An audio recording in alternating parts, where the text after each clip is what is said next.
Matandang ina, itinapon ng sariling mga anak sa basurahan. Dito ka lang, walang silbing matanda. Sabi nila, hindi nila inakala na pagsisisihan nila ito. Maiisip mo ba na ang isang ina ay iiwanang nakagapos sa gitna ng tambak ng basura at ng sarili niyang mga anak? Gaano man ito kasaklap, totoo itong nangyari kay Donna Carmen, isang 82 taong gulang na babae na ang tanging hiling ay mahalin ng kanyang pamilya. Ngunit ang kapalit, ang pinakamasakit na pagtataksil na maaaring danasin ng isang ina. Habang dumadaloy ang kanyang mga luha at nagmamakaawa, huwag siyang iwan. Ang 3 niyang anak, nakasuot ng magagarang damit at nagtatawanan, ay sumakay sa kanilang kotse at umalis nang hindi man lang lumingon. Para bang wala siyang halaga. Pero hindi nila inakala ang isang pagbabago ng kapalaran. May nangyari na tuluyang magpapabago sa takbo ng kwento at magpapayanig sa lahat ng makaririnig nito. Kaya manatili ka hanggang dulo dahil ang matutuklasan mo ay tiyak na tatagos sa iyong puso. Sa totoo lang, sabihin mo nga muna sa komento, taga saang lungsod ka habang pinapanood ang kwentong ito. Isang napakainit na araw, matindi ang sikat ng araw sa alikabok na kalsadang lupa. Isang itim na kotse ang huminto sa tabi ng bakanteng lote na puno ng basura, bubog at masangsang na amoy ng nabubulok. Sa loob ng kotse ay si Donna Carmen, suot ang kanyang asul na bestidang panglinggo at nagtatakang lumilinga-linga. Sa mahinang tinig, nagtanong siya, "Ricardo, saan ba tayo pupunta, anak?" Sumagot si Ricardo, naka-Amerikana at naka-sunglasses sa malamig na tono. "Huwag kang mag-alala, inay. Mas maayos na lugar to para makapagpahinga ka. Malapit na tayo." Sa likod ng kotse, nakaupo ang kanyang mga anak na babae, sina Teresa at Isabel. Tumatawa-tawa sila habang nagbubulungan, hindi makatingin sa ina. Nanginginig ang mga kamay ni Donna Carmen habang mahigpit niya itong hinahawakan sa kanyang kandungan. Mabilis ang tibok ng kanyang puso. Hindi niya maintindihan kung bakit bigla siyang nilalamig ng kanyang mga anak nitong mga nakaraang araw hanggang sa huminto ang kotse. Tahimik, binuksan ni Ricardo ang pinto at marahas siyang hinila pababa. Halos matumba siya. Pagtingin niya sa paligid, gulat na gulat siya, tambak ng basura ang kanyang nakita. "Anak, hindi ito ospital. Basuraan ito," bulong niya. Sumagot si Teresa, malamig ang boses. "Sakto lang to para sa tulad mo." Tumawa si Isabel at sinambit ni Ricardo, "Dito ka na lang, walang silbing matanda. Hindi na namin kaya pangalagaan ka." Nagsara ang mga pintuan ng kotse. Tumama iyon sa puso niya na parang kidlat. Sinubukan niyang habulin ang mga ito, pero nadapa siya, lumuhod sa lupa at napahagulgol. "Anak, mga anak ko, huwag niyo akong iwan dito." Ngunit umarangkada ang kotse, sabay lipad ng alikabok at mga bato sa kanyang bestidang asul. Naiwan siyang nag-iisa sa tambakan ng basura, sa gitna ng langaw at masangsang na amoy, isang inang itinakwil ng sariling laman. Pero hindi nila alam may isang taong nakakita ng lahat. At ang susunod na ginawa ng estrangherong iyon ang tuluyang magbabago sa kapalaran ng pamilyang ito. Si Donna Carmen ay isang matatag at masipag na babae. Nakatira siya sa isang simpleng tahanan sa isang liblib na baryo sa Minas Gerais. Biyuda na siya sa edad na 35 at mag-isang pinalaki sina Ricardo, Teresa at Isabel. Nagtaguyod siya sa pamamagitan ng paglalaba, pagluluto para sa kapitbahay at paglilinis sa bahay ng mayayaman. Kahit pagod na pagod siya, sinisigurado niyang may pagkain ng kanyang mga anak. Tuwing gabi, palagi siyang may dasal. "Panginoon, bantayan niyo po ang aking mga anak, naway lumaki silang mabubuting tao." Noon, natutulog lang sa banig ang kanyang mga anak. May mga pangarap sila. Gusto ni Ricardo maging doktor, si Teresa ay guro, at si Isabel ay maging mayaman sa lungsod. Ngunit habang lumalaki ang kanilang mga pangarap, lumalayo rin sila sa kanya. Si Ricardo ay naging negosyante at nagtatag ng sariling kumpanya. Si Teresa ay nag-asawa ng mayaman at madalas mag-post ng marangyang pamumuhay sa social media. Si Isabel ay nagtayo ng boutique sa syudad. Ipinagmamalaki ni Donna Carmen ang mga anak niya. Malayo na ang narating ng mga anak ko. Pinagpala ako ng Diyos. Pero hindi niya napansin na habang lumalayo sila sa kahirapan, lumalayo rin sila sa kanya. Isang araw, tinawagan niya si Ricardo. "Anak, dumalaw ka naman. Matagal na tayong di nagkikita." Ang sagot, "Hindi pwede ngayon, Ene, marami akong meetings." Si Teresa naman, puro punan, "Nay, ayusin mo naman hitsura mo. Nakakahiya na yung mga damit mo." At si Isabel, na dati best friend daw niya, "Nay, tigilan mo na yung paghingi ng tulong. May sarili rin akong buhay." Lumipas ang mga araw at lalong naging malungkot ang buhay ni Donna Carmen. Lumalim ang mga kulubot sa kanyang mukha, humina ang katawan, pero hindi nawala ang pagmamahal niya bilang ina. Itinatago pa rin niya ang mga liham ng kanyang mga anak nung sila'y bata pa. Binabasa niya ito kapag nag-iisa at tahimik na umiiyak. Hanggang sa isang araw, bigla siyang bumagsak sa kusina. Isang kapitbahay ang nakarinig at agad siyang isinugod sa ospital. Paggising niya, ang una niyang tanong, "Dumating ba ang mga anak ko?" Sumagot ang nurse. Maingat na sagot ng nurse, "Wala pa po sila, Donna Carmen, pero sigurado akong darating din sila." Pero ang katotohanan, hindi sila dumating. At habang nakahiga siya roon sa malamig na kama ng ospital, napapalibutan ng puting mga pader at mahinang tunog ng mga makina, may napagtanto siyang masakit. Minsan, kahit gaano kalaki ang pagmamahal ng isang ina, hindi na iyon sapat para manatiling buo ang isang pamilya. Gayunpaman, may nakalaan ang buhay para sa kanya, isang bagay na hindi niya inaasahan, isang bagay na magbabago ng lubusan sa lahat, isang bagay na kahit sino ay hindi iisipin. Pagkalabas niya sa ospital, mahina pa at kailangan ng tulong, na pagpasiyahan ni Donna Carmen na tumira muna sa bahay ng panganay niyang anak, si Ricardo. Naniniwala siyang ang pagiging malapit sa pamilya ay magdadala ng ginhawa, pag-aalaga at pagmamahal. Ngunit mula pa lamang sa unang mga araw, naramdaman na niyang ang dating lambing ay napalitan ng pagkainis at kahihiyan. Malaki at marangya ang bahay ni Ricardo, puno ng mamahaling kasangkapan at amoy ng imported na pabango. Para kay Donna Carmen, lahat ay tila banyaga. Dahan-dahan siyang naglalakad, nakaasa sa kaniyang tungkod at nagtanong ng may banayad ng ngiti, "Anak, may maitutulong ba ako? Baka gusto mong ako ang maghanda ng almusal." Ngunit tumingin sa kanya ang asawa ni Ricardo, si Carla, nang may pagkainis. "Hindi na kailangan, Donna Carmen. Pinahihirap mo lang ang mga bagay. May katulong kami para dyan."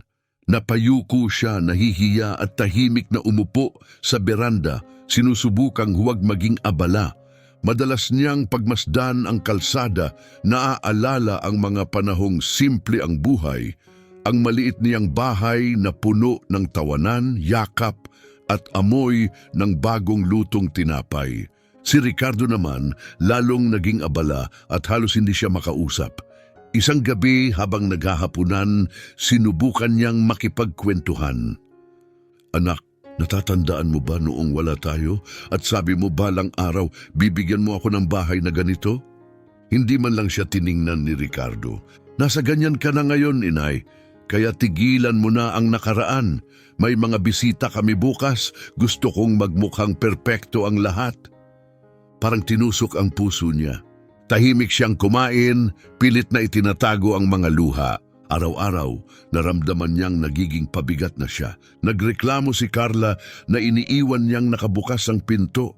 nakakalimutan ng kalan, kailangan ng atensyon. Lalong lumamig si Ricardo. Inay, hindi mo naiintindihan. Busy kami. Hindi ka namin mababantayan palagi. Sa nanginginig na tinig, sagot niya, hindi ko naman hinihingi ang kung ano, gusto ko lang ng kasama. Tumayo si Ricardo, iritado. Kasama, nagtatrabaho ako ng 12 oras para mapatakbo ang bahay na to. Magpasalamat ka na lang kaysa magreklamo.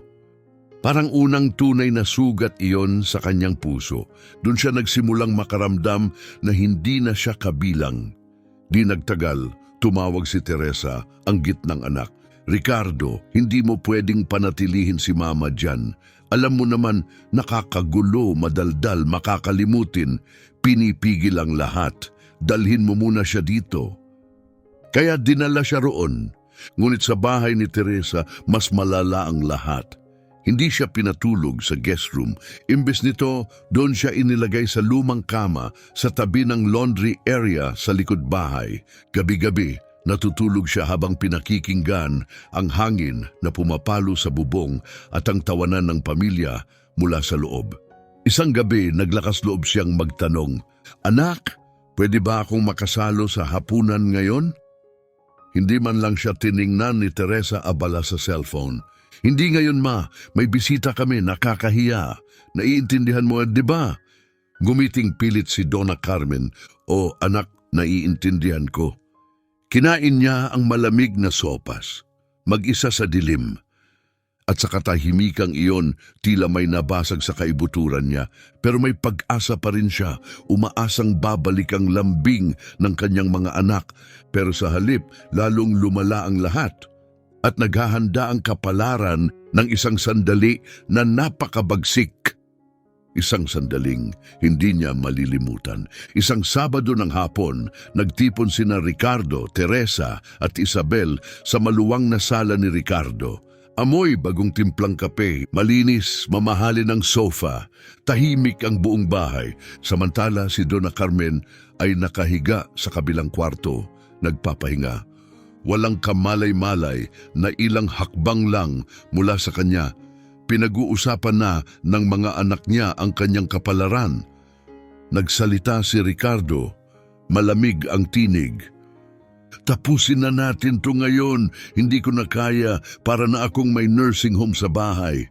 Sumagot si Teresa, nakataas ang kilay. "Madali para sa'yo sabihin yan, 2 linggo mo lang siyang inalagaan. Ako? Halos 3 buwan, 3 buwang reklamo, ubo, tawag ng tawag, may sarili rin akong buhay." Si Isabel, na kunwari kalmado habang nakatutok sa cellphone, ay halatang naiirita. At ako, hindi ko siya kukunin. Lumalaki ang negosyo ko. Hindi ako pwedeng magdala ng matanda roon na paika-ika at makakalimutin. Matatakot ang mga kliyente.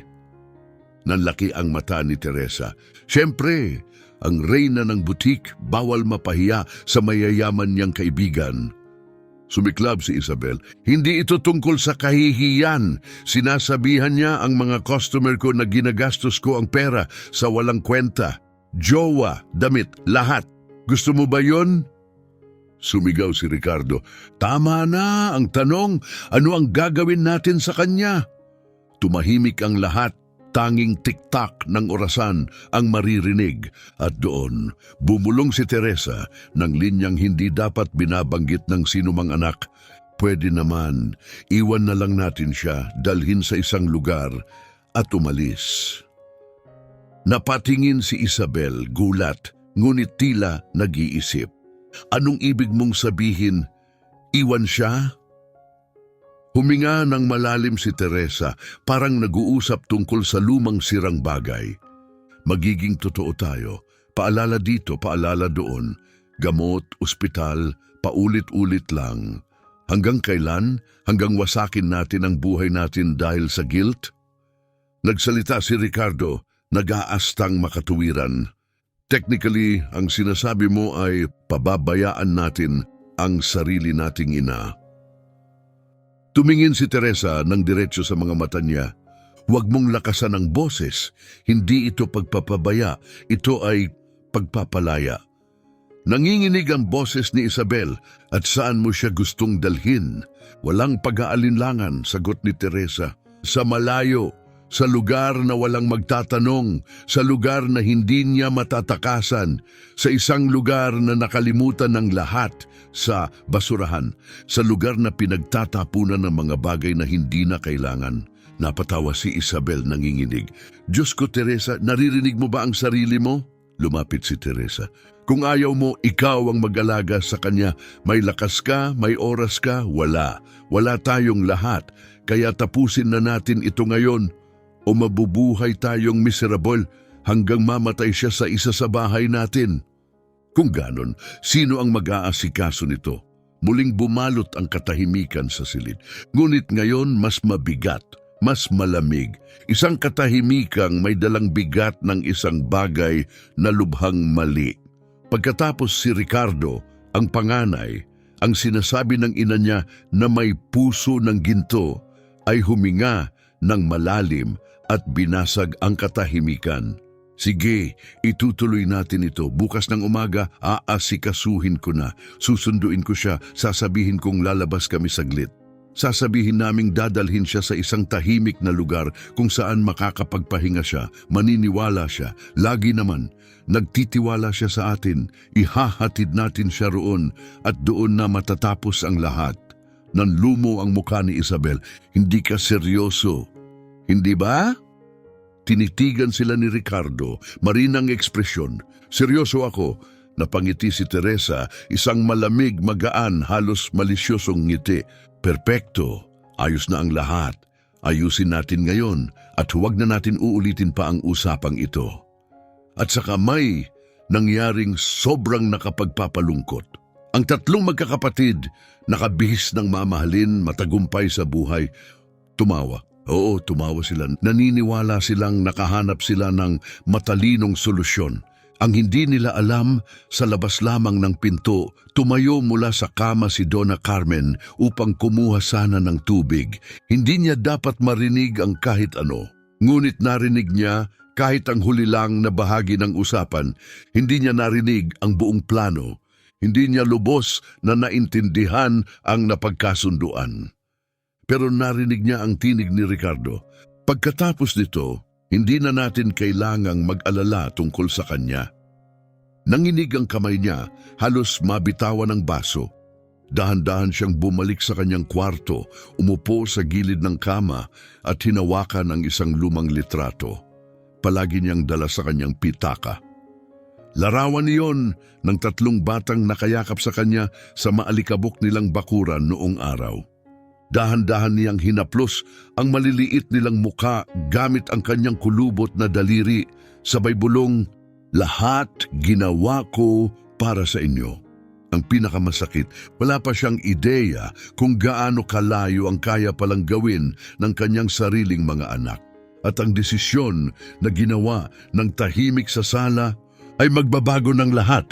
Kung napapangiwi ang dibdib mo habang binabasa ito, mabuti iyon. Ibig sabihin, mayroon ka pang malasakit. Pagsikat ng araw, pumasok si Ricardo sa silid ng ina na may ngiting pilit, parang pinagpraktisan sa harap ng salamin. "Inay, gumising po kayo. Lalabas tayo ngayon." Dahan-dahang iminulat ni Donna Carmen ang mga mata. Pagod na ang katawan, masakit ang bawat galaw, nanginginig ang kamay. Pero nang marinig ang sinabi niya, may liwanag na bumalik sa kanyang mukha. "Lalabas?" Tanong niya nang may pag-asang parang bata. "Oh, anak, magbibiyahe ba tayo?" Iniayos ni Ricardo ang unan niya kunway malambing. "Oh, isang maliit na biyahe. Sa tingin namin, masyado ka nang nakakulong sa bahay. Dadaling ka namin sa isang lugar na tahimik, payapa, malinis ang hangin, pamparelax. Tara na." Nang marinig niya ang salitang pamilya, napuno ng saya ang kanyang puso. Matagal na mula noong huli siyang nakalabas kasama ang tatlo niyang anak. "Tayong lahat?" tanong niya, halos manginig sa tuwa. "Ako, sina Teresa at Isabel?" Tumawa si Ricardo ng mahina, nilalaro ang ilusyon. "Oo, lahat. Buo tayong pamilya ngayon." Pumikit siya sandali, huminga ng malalim. "Salamat, Diyos ko." Sa wakas, tinulungan siyang magbihis ni Ricardo. Hindi niya tinanong kung anong gusto ng ina. Siya na ang pumili. Ang asul na bestida, ang tinatawag niya na bestidang pangsimba, ang sadyang itinatabi para sa mga espesyal na araw. Ipinatong niya ito sa kandungan ni Donna Carmen at sinabi, "Maganda to, nay, bagay sa iyo." Ngumiti si Donna Carmen nahihiya. "Sa tingin mo, maganda pa rin ako, anak?" "Siyempre," sagot ni Ricardo, malamig at mekanikal. Sa sala naman, naghihintay na sina Teresa at Isabel, nakabihis tulad ng papunta sa mamahaling brunch. Perpektong makeup, mamamahaling damit, designer na salamin, walang kaanyuan na parang sasama sila sa isang may sakit at matandang ina. Bumulong si Teresa, "Kontrolin mo ang mukha mo, huwag tumawa. Hayaan mong isipin niyang simpleng lakad lang ito." Nanginginig ang tinig ni Isabel, ngayong naroon na ang sandaling kinatatakutan. "Totoo ba gagawin natin to? Wala nang balikan pagkatapos nito." Malamig na sagot ni Teresa. "Matagal nang walang balikan, hindi na siya bahagi ng buhay natin, hindi lang natin sinasabi ng malakas. Ngayon, sasabihin na natin, napalunok si Isabel, dumating si Ricardo, hawak si Donna Carmen, dahan-dahang inalalayan, mabagal siyang naglakad, nakaasa sa anak. At nang makita niya ang dalawang anak na babae na nakatayo roon, tahimik na naghihintay, kumislap ang kanyang mukha, ngiti, kislap sa mata, isang tuwang para bang bisperas ng kanyang kaarawan. "Tingnan niyo, buo na uli ang pamilya ko," mahinang sabi ni Donna Carmen, may halong pagtataka at saya sa boses. "Ang tagal na mula nang makita ko kayong tatlo, magkakasama sa tabi ko." Walang sumagot. Upang basagin ang katahimikan, sinundan niya ito ng isang alaala, may ngiting puno ng pananabik. "Parang dati lang, di ba? Kapag pinauupo ko kayong tatlo sa mesa, tapos sinisigurado kong pantay ang hiwa ng tinapay para hindi kayo mag-away kung sino ang may pinakamalaking piraso." Agad siyang pinutol ni Ricardo, hindi tumitingin sa kanya. "Inay, tara na, malilate tayo." Paglabas nila, tumingala si Donna Carmen sa langit at pinagdugtong ang mga daliri sa isang tahimik na panalangin. "Salamat Diyos ko, salamat sa araw na ito." Para sa kanya, tila ito'y panibagong simula para sa kanila. Ito ang katapusan. Tinulungan siya ni Ricardo sumakay sa likod ng kotse, pero walang lambing. Hinawakan siya sa braso at itinulak papasok, parang nagmamadaling tapusin ang isang gawain. Napangiwi siya sa sakit sa balikat, pero hindi na lang nagsalita. Masaya na siya, basta kasama niya ang mga anak niya. Ang isang ina natututo ng tanggapin ang ilang uri ng sakit. Nasa kotse na, malamig na tanong ni Teresa, "Nadala mo ba ang mga dokumento mo?" "Bakit anak? Para sigurado lang, mas mabuting may dala." Binuksan ni Donna Carmen ang kanyang lumang pitaka. Bitbit niya palagi. Laman nito, kupas na ID, lumang larawan ng kanyang mga anak noong bata pa sila, isang panyo na siya mismo ang tumahi at maliit na bote ng gamot. Kinuha niya ang larawan at marahang hinaplos. "Naalala niyo ba ang araw na ito?" tanong niya, nakangiti. "Tingnan niyo. Puro putik kayo dahil sa kakalaro." Si Ricardo umiiyak kasi nasira ang tsinelas at si Isabel yakap-yakap ako. Ayaw akong paalisin papuntang trabaho. Tumingin palabas ng bintana si Isabel. At sa unang pagkakataon, may gumalaw sa loob niya. Hanggang ngayon plano lang ito, isang ideya, isang usapan. Pero ngayon, ilang pulgada lang ang layo naroon ng isang totoong tao. Isang totoong ina, may totoong alaala at totoong pagmamahal. "Inay, tama na. Itabi mo na yan," sabing may inis ni Teresa. Tumahimik si Donna Carmen, para bang napagalitan siyang parang bata. Maingat niyang tiniklop ang larawan at ibinalik sa pitaka. Umandar ang kotse, lumiko sa mga di pamilyar na daan. Pabawas ang mga bahay. Tumahimik ang paligid. Hanggang sa puro lubak tuyong damo at makipot na daang lupa ang dinaanan. Nagsimulang mangamba si Donna Carmen. "Ricardo, saan tayo pupunta?" Sabi ko na, Nay, sa tahimik na lugar, makakapagpahinga ka ron. Nakunot ang kanyang no, pero hindi ito mukhang ospital o klinika. Kilala ko ang mga daang ito, papunta ito sa mga tambakan sa junk shop. Lumingon si Teresa mula sa harap at pumailing. Ayan na naman, reklamo ng reklamo. Doon na nagsimulang bumalot ang pangamba. May mali. May malaking mali. Huminto ang sasakyan. Sa harap nila, isang bakanting lote. Nakalimutan na ng lungsod. Kalat ang basura, mga sirang kasangkapan, wasak na tili, mga bote, mga kahoy. Isang daga ang dumaan, amoy bulok malagkit sa ilong, pinatay ni Ricardo ang makina. Baba na, malamig niyang utos. Tumingin si Donna Carmen, gulat. Anak, bakit mo ako dinala rito? Walang sumagot. Binuksan ni Teresa ang pinto, marahas na hinila ang braso ng ina. Napasubsob si Donna Carmen.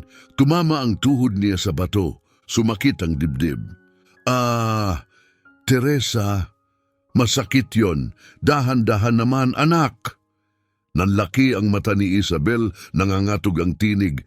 Guys, tama na. Hindi ko yata kaya to. Sumigaw si Ricardo.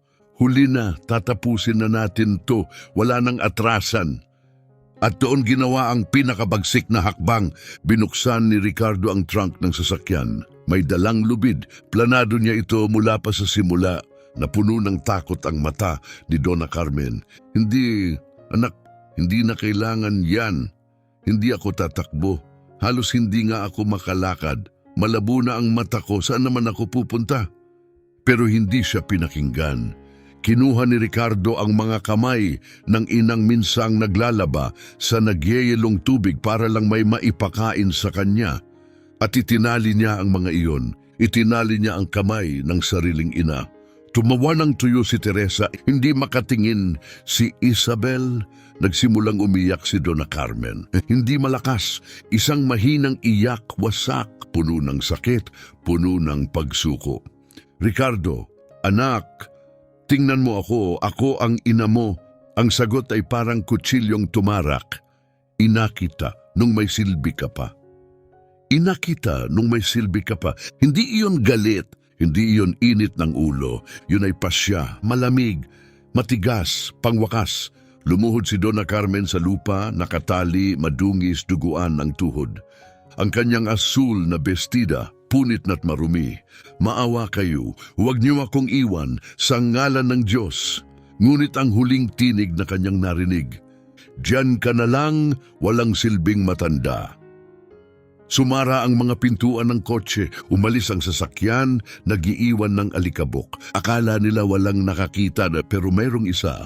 Sa likod ng bunton ng basura, may isang lalaking tahimik, nakasuot ng lumang damit, may karitong pangkalakal. May suot na kupas na sombrero, kalahating nakatago sa bakod.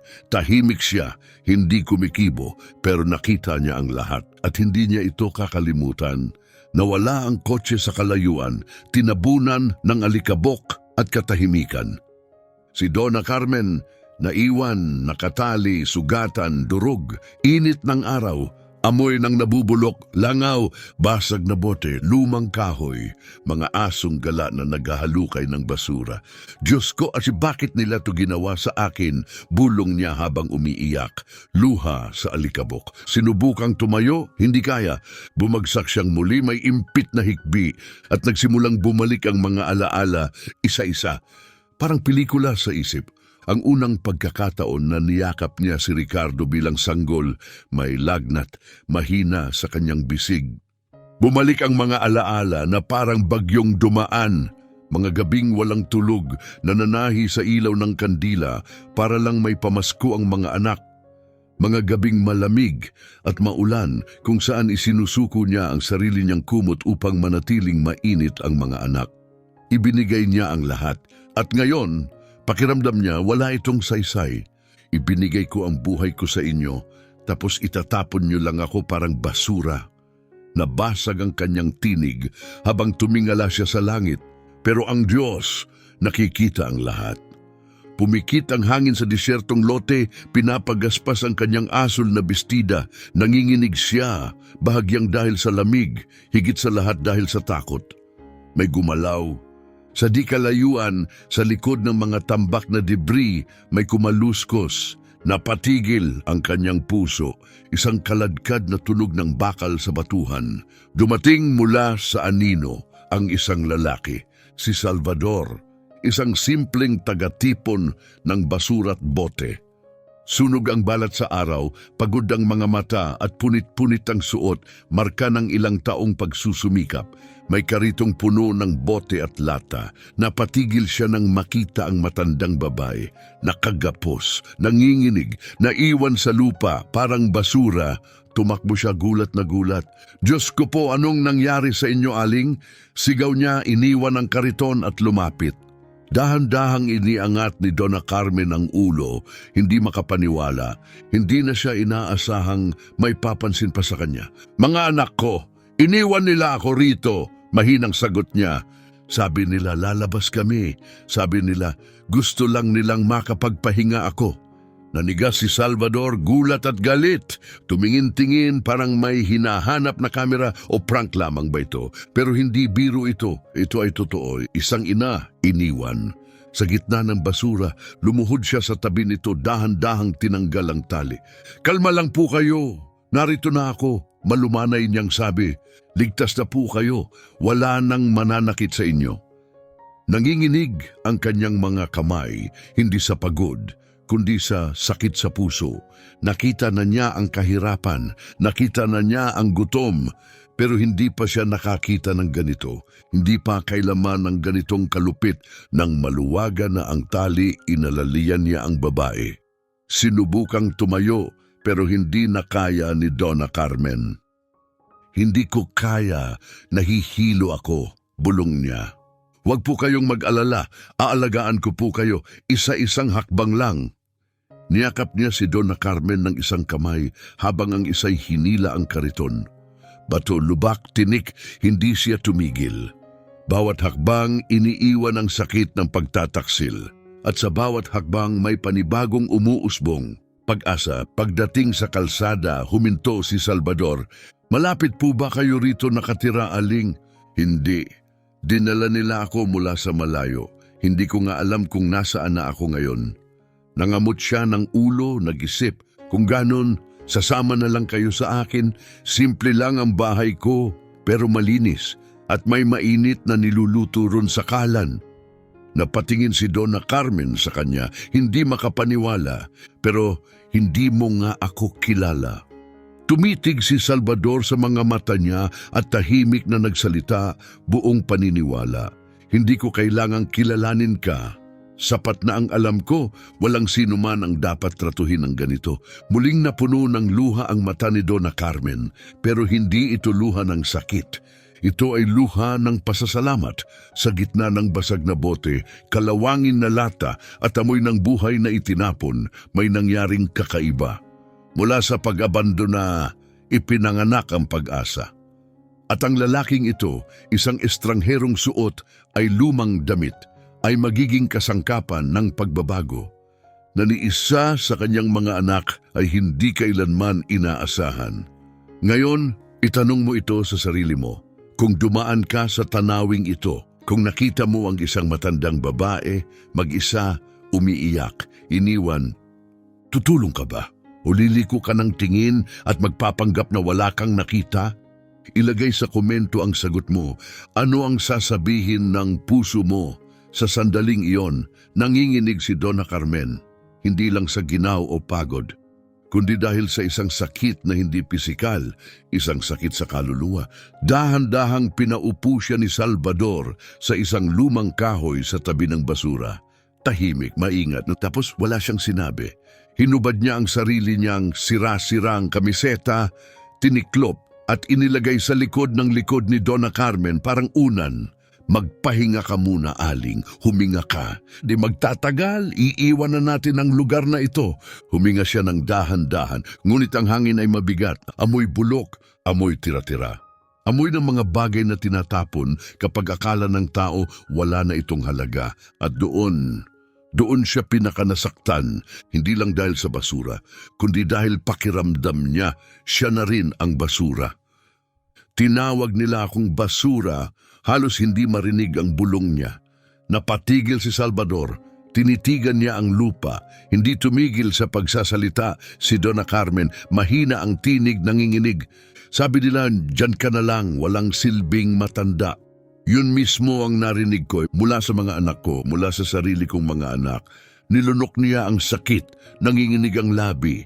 Pumikit siya, kumapit sa natitirang dangal. Ako ang nagpalaki sa kanilang lahat. Ako ang nagpakain sa kanila. Nagtrabaho ako buong gabi, naglaba kahit dumudugo na ang kamay sa malamig na tubig. Para lang may mailagay sa hapag. Tahimik, pabulong ang bawat salita.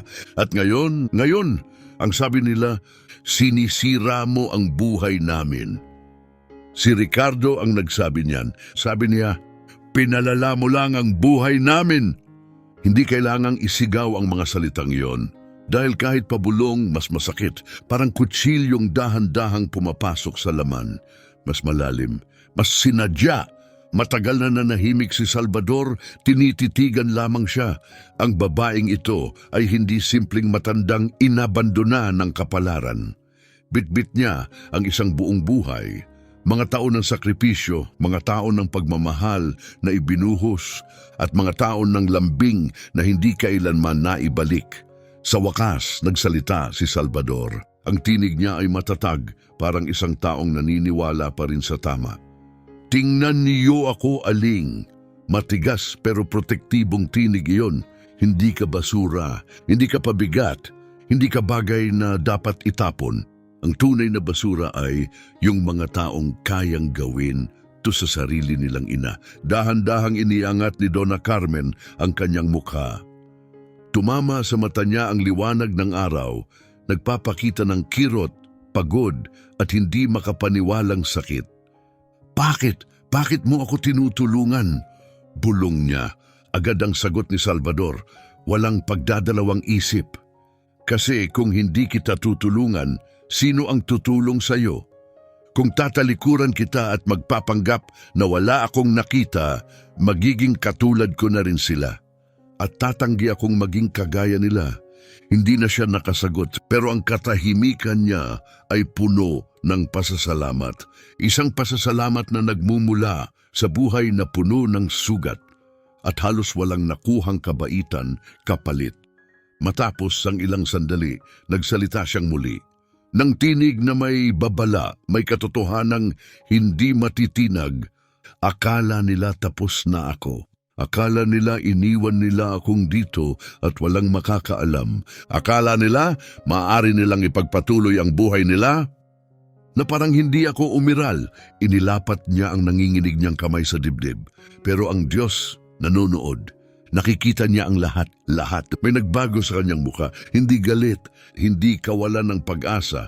Isang payapang pagtanggap, ang uri ng kapayapaan na nanggagaling lamang sa mga taong ibinigay na ang kanilang sakit sa mas mataas na kamay. Tumingala siya sa maliwanag na langit at nagpatuloy. At babangon ako. Kahit ito na ang huling gagawin ko sa mundong ito, tatayo ako ulit. Maririnig nila ako. Maalaala nila na may ina pa sila. Tumama ang mga salitang iyon kay Salvador. Tuwid sa puso, hindi niya inakalang ang isang inang itinapon na parang walang halaga ay may lakas pang magsalita ng ganon. Maingat niyang itinapal ang isang kamay sa balikat ni Donna Carmen. At babangon ka nga, pero una sa lahat aalis tayo rito. Hindi kita iiwan dito kahit isang minuto pa. Sinubukan ulit ni Donna Carmen tumayo, pero nanginginig ang mga tuhod. Hindi ko kaya, ayaw gumalaw ng mga paa ko. Bulong niya. Ayos lang, may paraan tayo, sagot ni Salvador. Tapos mariin, bubuhatin kita. Nagpilit siyang tumutol, nahihiya sa kababaang loob. Huwag na, hiho. Matanda na ako, mabigat ako. Ngunit pinutol siya ni Salvador. Mas mabigat pa ang mga bote na hinahatak ko araw-araw. At mas mahalaga ka pa sa lahat ng laman ng kariton ko. Halika na. Inayos niya ang metal na kariton. Ang kariton na pangkalakal ng bote, karton at lata. Hindi iyon silya, hindi komportable, hindi marangal. Pero sa sandaling yon, naging sasaklolo ito, naging ambulansya, naging lifeline. Maingat niyang pinaupo si Donna Carmen sa loob. Nilagyan ng tela sa kanyang mga binti para hindi magasgas. Tumingala ito sa kanya. Ang kanyang mukha ay napakapuro, napaka-inosente, parang mukha ng isang bata. Ano ang pangalan mo, Hijo? Jose, sagot niya, pero ang tawag nila sa kin, Salvador. Ngumiti si Donna Carmen. Ito ang unang tunay na ngiti mula nang iwan siya ng mga anak. Maraming salamat, Salvador. Huminga siya ng malalim. Simula ngayon, hindi mo na kailangang matakot, Donna Carmen. Hindi ka na mag-isa. Iyon ang huling salitang sinabi niya sa nakapangingilabot na lugar na iyon. At iyon rin ang huling luha na pumatak habang nakaluhod sa tambakan. Dahil doon mismo, sa gitna ng basag na bote, kinakalawangang lata at mga bagay na itinapon ng mayayaman, may isinilang na bagoy, isang saksi. Hindi lang nakita ni Salvador ang ginawa ng mga anak, nasaksihan niya ang lahat. Sino ang humila sa kanya palabas ng kotse? Sino ang nag-insulto sa kanya? Narinig niya ang salitang walang silbing matanda. Nakita niya ang mga mukha ng may sala at sa kaibuturan niya may umusbong, hindi awa, hindi lungkot, katarungan. Sa napakainit na hapon na iyon, habang pumuputok ang lupa sa init, habang lumalayo ang kotse ng mga anak, dahan-dahang itinulak ni Salvador ang kariton. Sa kinalulunan ni Donna Carmen, patuloy siyang nanginginig, yakap-yakap ang parehong lumang panyong gamit niya mula kabataan. Ngayon ay marumi, maalikabok, nakapatong sa kalahati ng kanyang mukha, pero ang kanyang mga mata ay may liwanag pa rin. Nagniningning pa rin ang mga mata ni Donna Carmen. Hindi man maliwanag, ngunit may pagkinang na tila pagod na. Isang liwanag na nakaligtas sa sakit, pagtataksil at kawalan ng pag-asa. Huminto si Salvador sandali, hingal mula sa pagtulak ng kariton. Pinunasan niya ang pawis sa noo gamit ang manggas ng damit at tumingin sa likuran. Sa malayo, bahagyang nakikita pa ang alikabok na iniwan ng kotse. Napaisip siya, 3 may edad ng anak. Mga nakaayos, nakamamahaling damit, magarang kotse, at ito ang pinili nilang gawin sa sariling ina. Tumingin siya kay Donna Carmen. Ayos ka lang po ba riyan, aling? Tanong niyang mahinahon habang patuloy na nagtutulak. Ayos lang ako, Hijo. Ayos lang ako na hindi ko lang maintindihan saan ako nagkamali, paano ko napalaki ang mga batang kayang gawin ito. Nanginginig ang tinig niya. Humampas ang hangin sa puti niyang buhok. Gusto sanang sumagot ni Salvador, pero anong sasabihin niya? May salita bang kayang magpagaan ng ganitong uri ng sugat? Ilang minuto pa at narating nila ang gilid ng kalsada.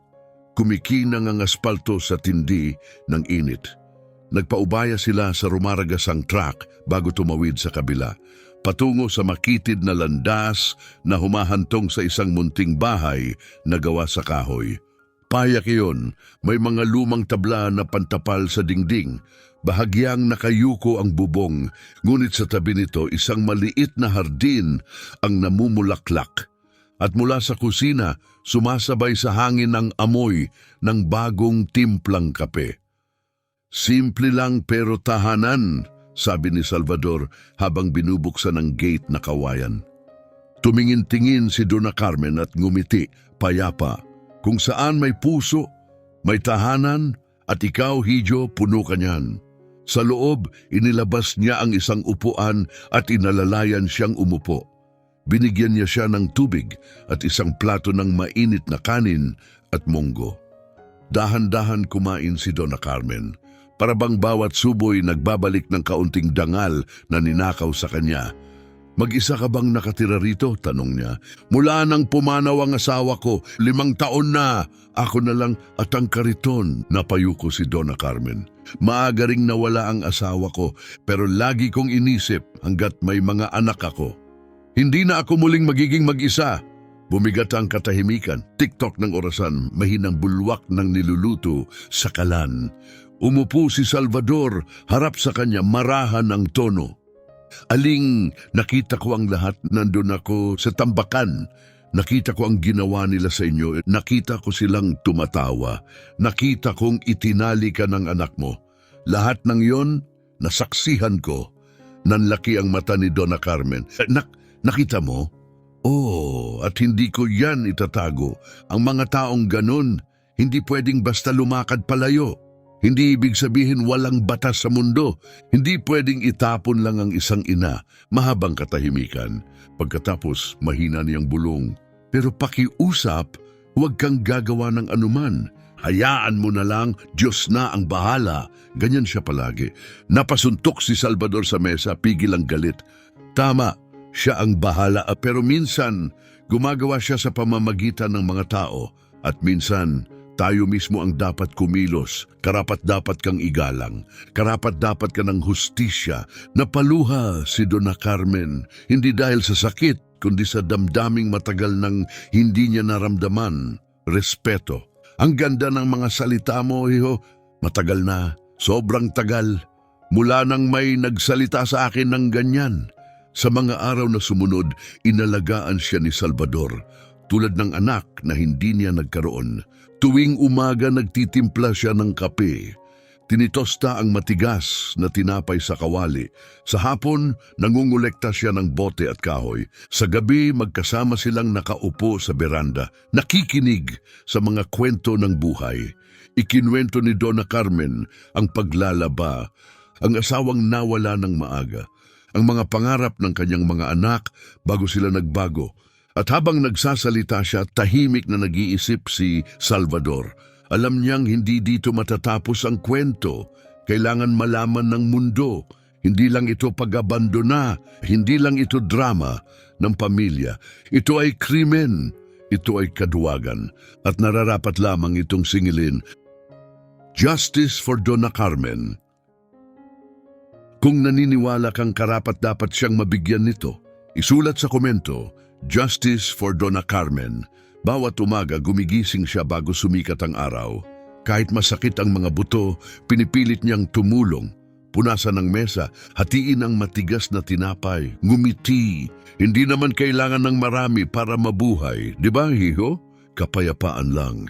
At sa unang pagkakataon matapos ang maraming taon, nakakatulog siyang walang takot. Hindi na amoy kahirapan ng bahay, kundi amoy kape at kaunting pag-asa. Walang sigaw, walang nanlilibak, walang tumatawag sa kanyang pabigat. Sa unang pagkakataon mula nang magkaedad ang kanyang mga anak, muli niyang naramdaman na tao siya. Tuwing umaalis si Salvador kasama ang kariton, iiwan niya ang radyo para hindi siya malungkot. At si Donna Carmen, maghihintay sa may maliit na gate, hawak ang shawl, nakatunghay sa daan. Pagbalik niya, pagod, alikabok, pawisan, ngingiti siya. Kumusta ang araw mo, Salvador? Ayos naman po, Aling. May nakuha akong magagandang bote at sa mumunting palitang iyon, sa pagitan ng dalawang kaluluwang itinapon ng mundo, isang bagong pamilya ang nabuo. Ang daming bagay na itinatapon ng tao kahit maayos pa, bulong ni Salvador habang tinutulak ang kariton. Tumingala si Donna Carmen at may mahinang ngiti sa labi. May ilan pa ngang pati tao tinatapon, sabi niya ng mahina.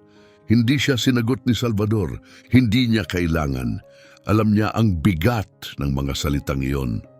Habang lumilipas ang mga araw, dahan-dahan, si Donna Carmen ay bumabangon muli. Nanginginig pa rin ang mga binti niya pero ang diwa niya ay buhay na muli. Bawat umaga, mas tuwid ang kanyang tindig, mas maliwanag ang kanyang ngiti, mas tiyak ang kanyang kilos.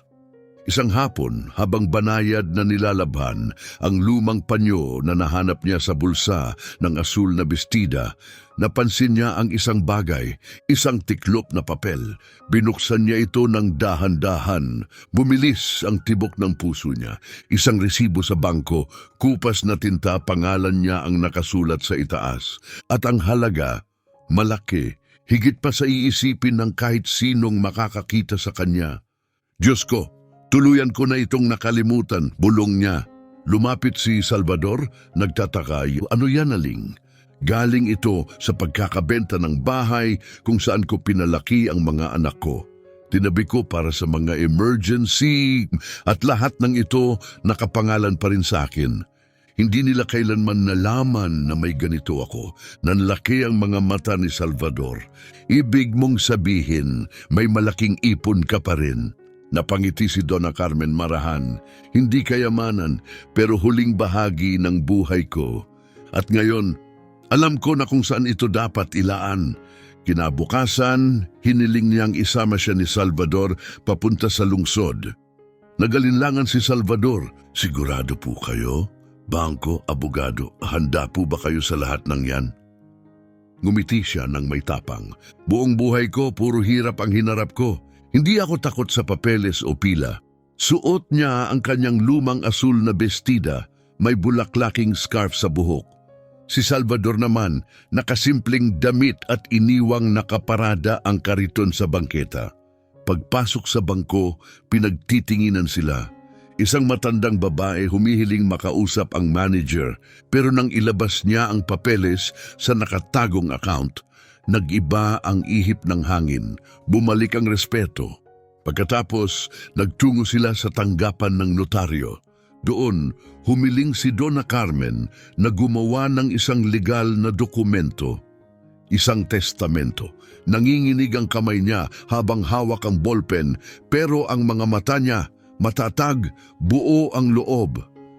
Lahat ng mayroon ako, iiwan ko kay Salvador at sa mga taong nagmamalasakit sa mga kagaya ko. Yung mga kinalimutan. Napatigil ang clerk. Sigurado po kayo? Ayaw niyo bang may matanggap ang mga anak niyo? Hindi siya nag-alinlangan. Naibigay ko na sa kanila ang lahat na maibibigay ng isang ina. Pagmamahal, sakripisyo, pagkakataon. Pero hindi nila yun pinahalagahan. Ngayon ang natitiray para sa mga taong may tunay na puso. Paglabas nila, papalubog na ang araw. Ang langit ay kulay ginto. Parang hawak nito ang hininga para sa sandaling yon. Habang naglalakad sa tabi ni Salvador, mahina niyang sabi, "Kakaiba ang buhay, ano? Yung mga nagtapon sa akin, sila pa ang nagturo kung paano ako babangon. Doon siya nagsimulang bumangon muli. Hindi bilang inang iniwan, kundi bilang babaeng lumaban na sa kabila ng pagkapunit nakahanap ng lakas mula sa tambakan. Sapagkat minsan, kailangan mo munang itapon para matuklasan ang tunay mong halaga. Lumipas ang mga araw. Ang dating pagsagip ay naging pakikipagkaibigan. At ang lumago sa pagitan nila ay hindi awa. Hindi utang na loob, kundi tunay na malasakit. Yung uri ng pagmamahal na parang pamilya, hindi yung isinilang ka sa kanila, kundi yung pinili mong manatili. Muling nagkakulay ang pisngi ni Donna Carmen. Hindi na pagod ang kanyang mga mata. May ningning itong bagong tapang. Tumutulong na siya sa mga gawain. Nagbabalat ng kamuteng kahoy, naghuhugas ng gulay, nagwawalis sa terasa gamit ang tungkod. At tuwing napapasobra ang paggalaw, kukutusan siya ni Salvador. Dahan-dahan lang po, Aling. Hindi mo kailangang patunayan ang kahit kanino, ngunit lagi ang sagot niya, meron sa sarili ko na hindi nila ako nabasag. At doon siya higit na hinangaan ni Salvador, sapagkat ang pinakamalalim na sugat ay ang sugat sa puso ng isang ina. At kahit sa lahat ng pinagdaanan, hindi siya humiling ng paghihigante. Humiling lang siya ng dangal. At sa katahimikan unti-unti, isinusulat niya ang plano. Isang hapon, habang ang ulap ay abot sa abot tanaw, tinawag niya si Salvador. Matigas ang tinig. Umupo ka muna, hiho. May kailangang tayong pag-usapan. Natawa si Salvador. Naku, kinakabahan tuloy ako. Pero hindi siya ngumiti pabalik. Ito'y seryoso. Naalala mo yung papel na nahanap ko sa pitaka ko? Yung resibo ng bangko? Yung pera mula sa bahay na naibenta ko sa probinsya? Panimula ni Donna Carmen. Oo, naaalala ko, Aling, tango ni Salvador. Sabi niyo, iniipon niyo yon para sa matinding pangangailangan. Huminga siya ng malalim, mabigat, tahimik. Ang pangangailangan dumating na. Hindi sumagot si Salvador. Hindi siya kailanman sumasabat kapag galing sa puso ang sinasabi ng matanda. Marunong siyang makinig ng tunay, isang bagay na kakaunti na lang ang may kakayahang gawin sa panahong ito. Nagpatuloy si Donna Carmen, matatag ang tinig. Sa loob ng maraming taon, naniwala akong aalagaan ako ng mga anak ko. Akala ko natural lang yon. Tungkulin nila, hindi dahil sa utang na loob, kundi dahil sa pagmamahal. Pero may isang bagay akong natutunan. Ang pagmamahal, hindi yan hinihingi. Kung wala sa puso ng tao, wala talaga. Kahit anong pagmamakaawa, walang mababago. Napuno ng luha ang kanyang mga mata pero hindi siya yumuko. Hinarap niya ang sakit, buo, hindi takot. Tulad ng isang taong sa wakas tinanggap na ang sugat at piniling hindi na ito ang magdikta ng kanyang buhay. Iniwan nila ako, itinali na parang basura at iniwan sa tambakan. Isang ina na ibinigay ang buong buhay, tinapon na parang sira-sirang bag. Nanginig ang tinig niya pero nagpatuloy siya. Pero alam mo kung ano ang pinakamasakit? Hindi ang lugar, hindi ang sakit, kundi ang mga salita. Tinawag nila akong pabigat. Problema, walang silbing matanda, huminto siya. Hindi ko makakalimutan ang mga salitang yon. Hindi kailanman nanikip ang dibdib ni Salvador. Aling, wag niyo pong sabihin yan, masakit pong marinig. Maingat na ipinatong ni Dona Carmen ang kamay sa ibabaw ng kanya. Kalma ka lang, Hiyo. Huminga ka. Dahil ngayon, ito na ang magandang bahagi. Tumingin siya sa kanya, litong-lito si Salvador. Tumindig si Dona Carmen, mas tuwid ang likod, taas noo. At sa tinig na hindi pa naririnig ni Salvador mula sa kanya. Malakas, malinaw, matatag, naalala mo nung nagpunta ako sa notaryo kasama yung taga-bangko? Oo naman, sagot niya mabagal. Matagal kayong nawala pero wala kayong masyadong sinabi pagkatapos. Tumango siya. Ngayon, sasabihin ko na, binago ko ang lahat, Salvador. Lahat ng nasa pangalan ko. Nasa pangalan mo na. Nanlaki ang mata niya. Sa akin. Oo, sa'yo. Natahimik si Salvador. Kumilos ang kamay niya, parang hindi alam kung saan ilalagay. Hindi pwede, Aling. Hindi tama. Pera yan ng pamilya niyo. Manayan ng mga anak niyo. Dugo niyo yan. Ngunit hindi siya natinag. Ang tinig niya ay naging matalim, diretso walang pakiusap. Ang dugo, hindi lang yan yung ipinanganak mo. Ang dugo, yan ang taong hahawak ng kamay mo kapag nadapa ka. At hindi ka bibitawan, parang alon ang mga salitang iyon. Tumama kay Salvador na tila natigilan ang mundo. Hindi ko alam anong sasabihin. Hindi ako sanay sa ganito. Wala akong alam sa pera. Wala akong alam sa dokumento. Paano kung isipin ng tao na sinamantala kita? Pinutol niya ang salita, halos galit ang tono. Sinamantala? Salvador ang sumamantala sa akin. Sila, ikaw, iniligtas mo ako, pinakain mo ako, binigyan mo ako ng kumot, tinawag mo akong aling, hindi abala. Hinila mo ako mula sa tambakan, Salvador. Sa tambakan, ang taong gumagawa nun, hindi malalamang. Ang taong iyon, anghel, napayuko si Salvador, hindi makapagsalita, at nang iwasan niya ang tingin, nakita ni Dona Carmen ang luha sa kanyang mata. Nagpatuloy si Dona Carmen, mas maamo ang tinig.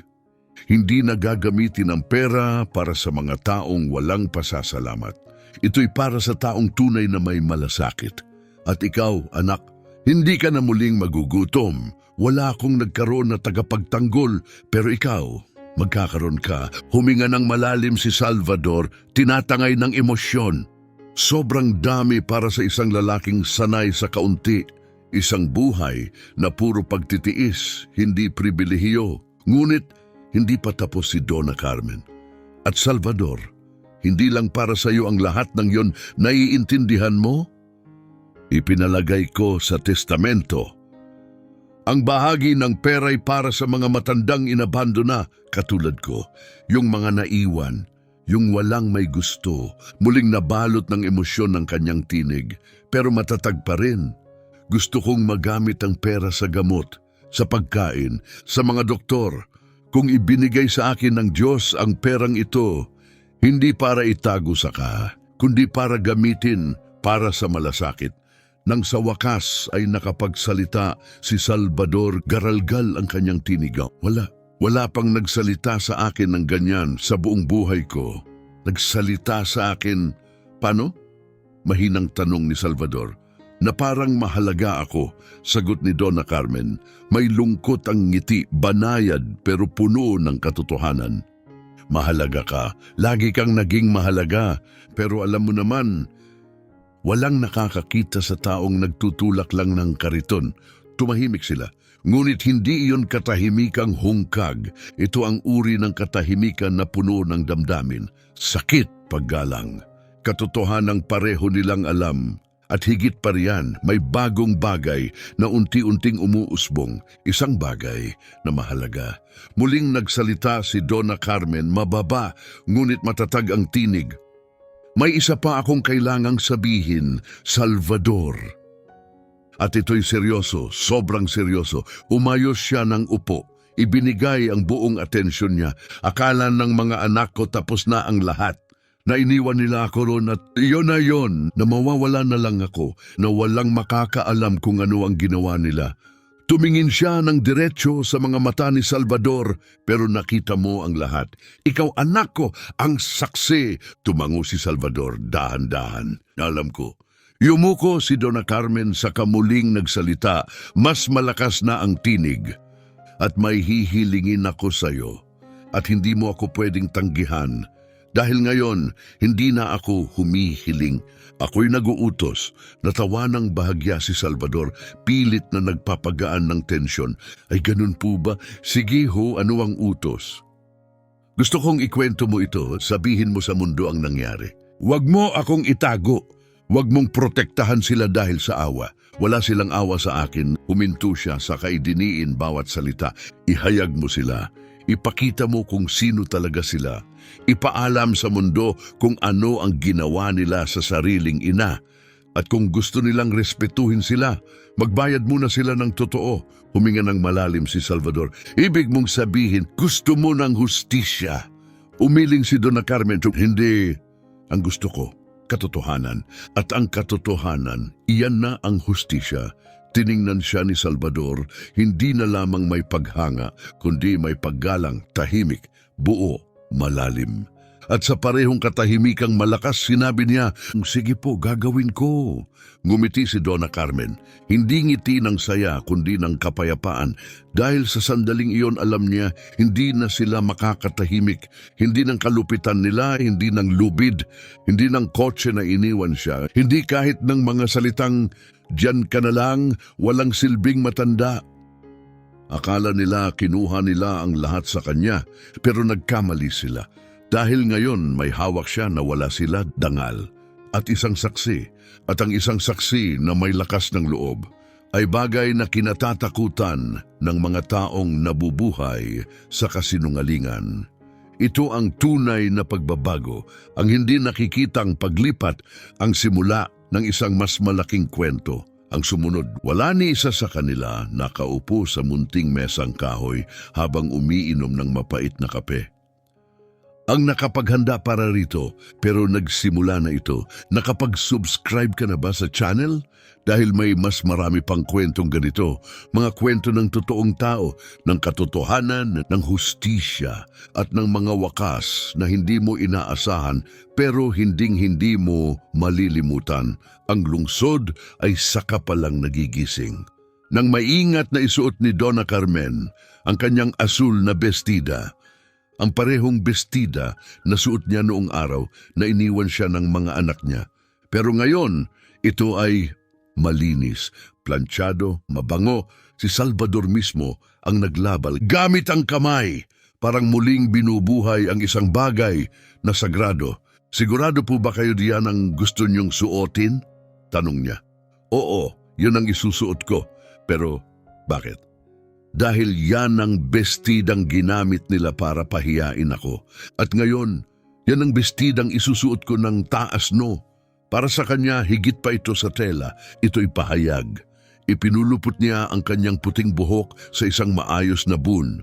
Nagpahid ng lumang lipstick na nahanap sa pitaka at huminga ng mahaba. Buo, tara na. Sabay silang naglakad papuntang sakayan ng bus.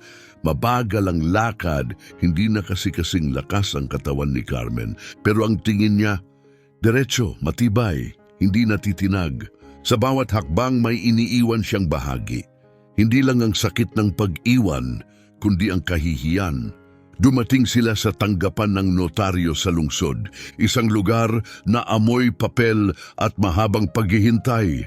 Beige ang mga pader. May umiikot na lumang bentilador sa kisame. Mga ordinaryong taong may hawak na papel na may numero. Kakaiba, ano? Bulong niya, mas mahalaga pa minsan ang papel kaysa sa luha. Sa bahay ng mga anak niya, walang gustong makinig sa kanyang boses. Pero dito, sa likod ng mesa, tinawag siyang Maam at tinanong ng magalang, paano po namin kayo matutulungan? Isa sa mga clerk, tiningnan si Salvador mula ulo hanggang paa. Kupas ang damit, kalyo ang mga kamay, balat na sunog sa ilang taong pagtitiis. Sanay na siya sa ganong tingin, hindi na siya natitinag. Ngunit sa pagkakataong ito, hindi na nanahimik si Donna Carmen. Hindi na niya hahayaan na ipagkait sa kanya ang karapatan. Inayos niya ang kanyang likod at mariing sinabi, kasama ko siya. Siya ang pinagkakatiwalaan ko. Napalunok ang clerk sa kadahan-dahang tumango. Siyempre po ma'am, dito po ang daan. Pumasok sila sa isang maliit magulong opisina, isang mesa na napapaligiran ng mga folder, mga papel na halos bumagsak sa taas. Sa likod, nakaupo ang notaryo, isang lalaking may uban, salamin na halos malaglag sa ilong, may aura ng isang taong marami nang nakita pero hindi pa ito. Kayo po si Donna Carmen? Ako nga. At ito ay si Jose. Siya ang nag-aalaga sa akin. Piliting umurong ni Salvador sa likod. Tumutulong lang po akong maglakad, sir. Ang lahat ng ito, kanya pong desisyon. Inayos ng notaryo ang salamin, binuksan ang folder at nagsimulang basahin. Balikan po natin ang nilathalang kasunduan kahapon upang siguruhing tama ang lahat. Huminga siya ng malalim dahil ito'y higit pa sa mga papeles. Ito ay isang pahayag. Ako, sa buong kamalayan at kalinawan, ay idinedeklarang ililipat ang lahat ng ari-arian sa aking pangalan. Kay G. Jose Peralta. Napabangon si Salvador mula sa upuan. Sandali lang, hindi pwede. Tanggalin niyo ang pangalan ko. Hindi kailangang isulat ako ron. Tumalikod sa kanya si Donna Carmen. Tinitigan siya, hindi ng galit, kundi ng matatag, tahimik at mapagpalang tingin ng isang ina, hindi sa dugo, kundi sa puso. Salvador, tingnan mo ako. Tumingin siya. Naranasan mo na bang matulog na walang laman ang tiyan? Oo. Nakapagkunwari ka na bang pagod ka para lang hindi mo maramdaman ang gutom? Nagniningning ang mata niya. Oo. Naranasan mo na bang magpaskot mag-isa? Tahimik. Pagkatapos tumango. Oo. Ngumiti si Donna Carmen, manipis, totoo. Kung ganon, tumahimik ka at hayaan mo akong pumirma. Napatawa si Salvador, may halong luha. Sige po, Donna Carmen. Bumaling muli si Donna Carmen sa notaryo at bahagyang tumango. Isang senyas, isang pahintulot, ipinagpapatuloy na natin. Dahil ito ay hindi lamang kasulatan, ito ay isang deklarasyon na siya'y itinapon, na siya'y pinatahimik, binaliwala at pinagtaksilan.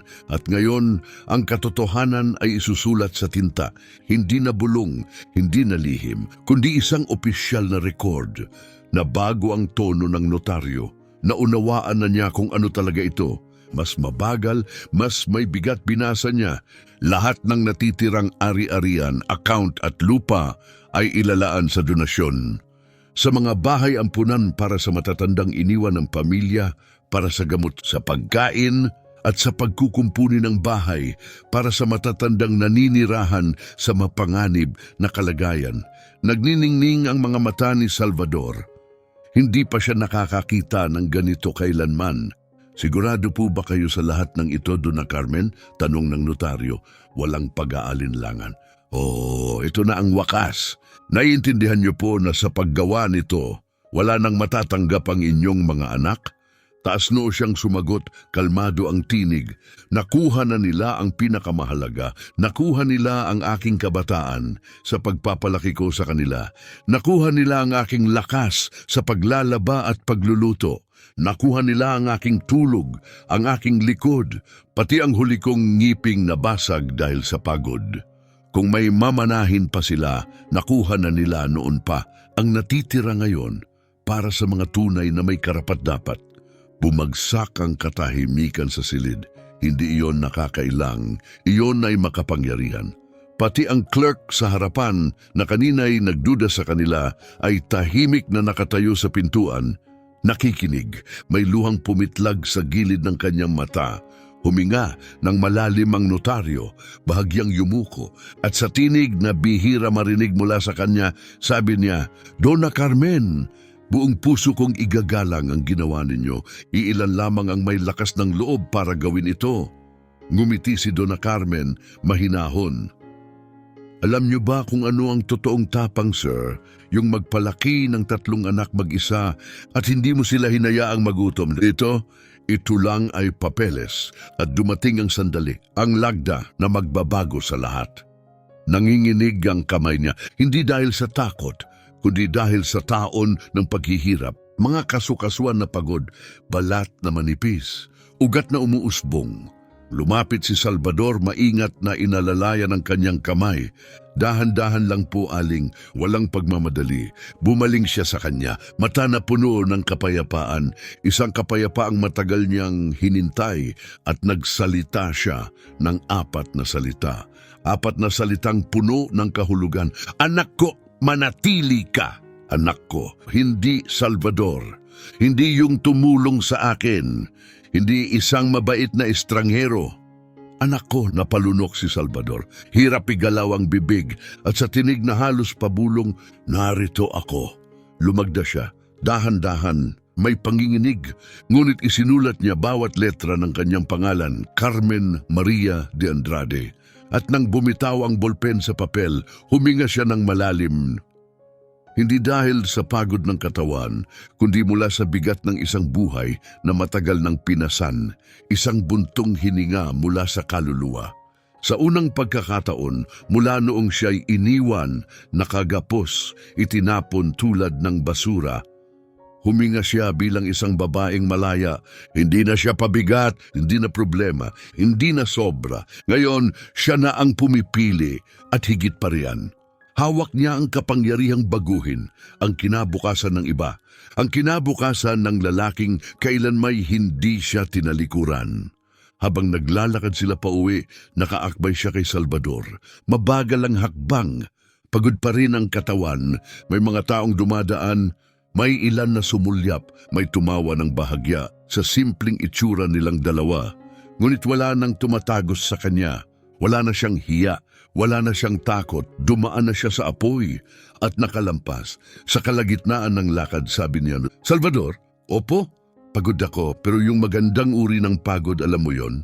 Yung bago pa dumampi ang ulo mo sa unan, payapa ka na."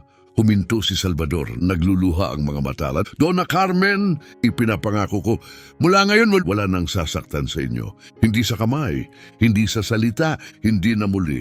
Tumingala si Carmen at mahinang sagot, "Alam ko, ngayon, alam ko na talaga." Sa sandaling iyon may nagbago. Hindi naramdaman ng mundo, hindi huminto ang lungsod, pero isang bagay ang tuluyang nabaligtad. Ang mga anak na inakalang hawak nila ang kapangyarihan, nawala ito, at ang lalaking hindi nila makayang tingnan sa kalsada. Siya ngayon ang may hawak ng kanilang tadhana. Hindi ito aksidente, hindi ito simpleng lagda. Ito ang simula ng hustisya, ang unang domino sa isang tuloy-tuloy na pagbagsak. Isang pagsabog na darating kung saan sila pinakahindi handa. Sa publiko at napakalantad. Hindi si Donna Carmen ang unang nakatanggap ng balita. Sila ang una. Nakaupo si Ricardo sa kanyang opisina. Ayos ang lahat. Mamahaling mesa, upo ang balat, malamig na hangin ng aircon. Amoy ng gourmet coffee. Habang nagbabasa siya ng kontrata, tumunog ang telepono. Mensahe mula sa abogado. Agad, nakunot ang no, binuksan ang screen, binasa niya. Tumigil, binasa muli, namawis ang palad. Magandang araw, Ricardo. Ipinapaalam ko po na ang inyong ina, si Donna Carmen, ay bumisita sa notaryo ngayong linggo at opisyal na binago ang kanyang testamento. Lahat ng natitirang ari-arian sa kanyang pangalan ay ipinagkaloob sa ikatlong partido. Ikaw at ang iyong mga kapatid ay wala na sa talaan ng mga tagapagmana. Tumigil siya. Hindi una niyang naramdaman ng lungkot o pagsisisi o kahihiyan. Galit, yun ang unang pumasok. Biruan to, hindi ba? Bulong niya. Walang sumagot. Nagpatuloy ang pagbasa. Bukod pa ron, Ginoong Ricardo, ipinaabot kong si Donna Carmen ay naghain ng opisyal at notarized na salaysay. Sinabi niya na siya ay iniwan ng kanyang mga anak sa tambakan na kagapos at walang kakayahang gumalaw. Ang deklarasyong ito ay legal na nakatala at maaring gamitin sa korte na wala ang kulay sa kanyang mukha. Hindi na ito usapin ng mana. Ito ay usapin ng pinsala, ng reputasyon, ng panganib. Kapag ito ay kumalat, wasak ang lahat. Wala na ang imahe ng mapagmahal na anak. Wala na ang matiyagang negosyante na may minamahal na ina tuwing Mother's Day. Wala na ang kasinungalingan, wala na ang lahat, gaya ng palagi niyang ginagawa tuwing may krisis. Tumawag si Ricardo, hindi para tawagan ng ina, hindi para humingi ng tawad, kundi para kontrolin ang sitwasyon. Unang tinawagan si Teresa, sumagot ito, may inis. Ricardo, busy ako, ano na naman? Binago ni Mama ang testamento. Tahimik. Pagkatapos, isang kakaibang tawad. Seryoso ka?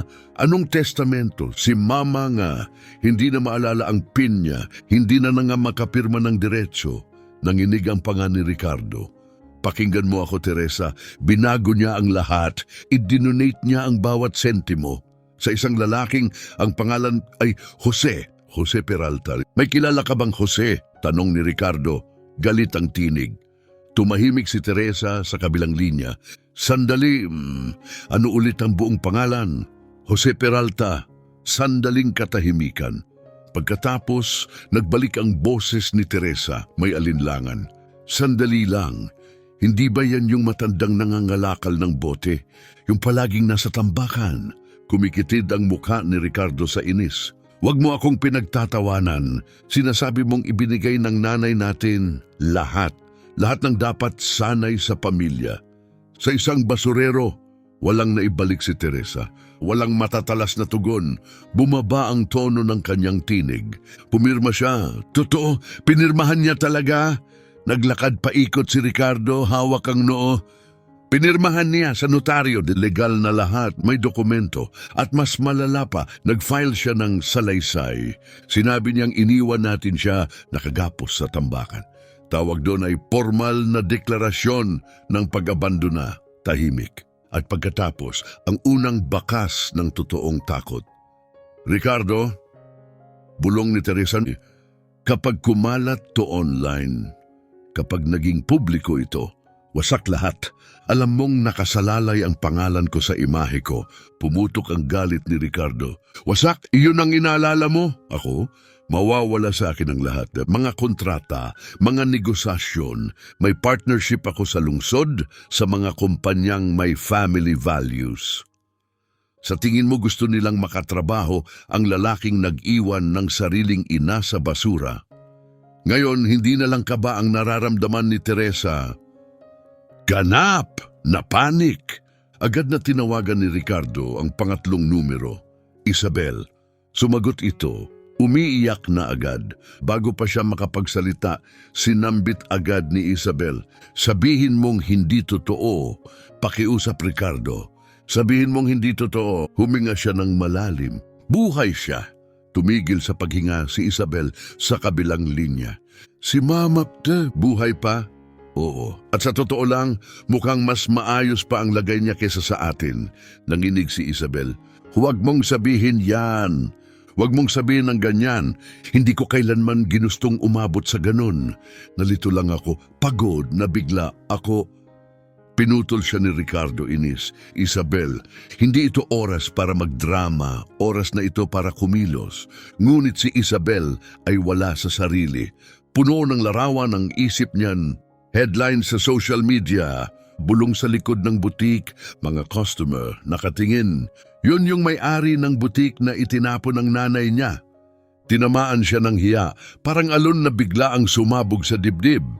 Pumatak ang eksenang paulit-ulit. Nakasuot siya ng takong, nakaluhod ang ina, at ang sarili niyang tinig malinaw.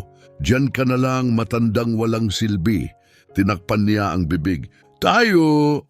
Naging mga halimaw tayo. Sumabog ang boses ni Ricardo sa telepono. Huwag mong sabihing yan. Ginawa natin ang kailangang gawin. Naalala mo kung gaano ka-stressful yon?